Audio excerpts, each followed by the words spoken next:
Leo, my fire babies, positive vibes, motivation, inspiration, elevation, love, light, positive energy, goodwill, peace and healing, abundance and prosperity are your way. Please like, share, comment, and subscribe if this page has been a blessing to you. Check out my Linktree. Link is in the bio. I do have some special treats there for you. Your word of the day is freedom. You guys are ready to break through and release every chain, every bind, every bound, everything that's holding you back, every thought.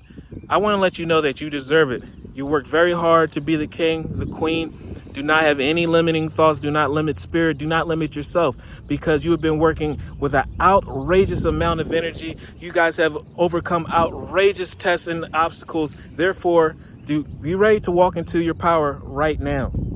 I realize my wounds create doubt, resentment, and guilt, so I work to free myself from darkness, staying positive. I cast off negative thoughts and I find peace in my heart and discover the being of light within me, which is a leader. I need you and the world needs you. Love one another. Be kind to one another. Love yourself. I love you too.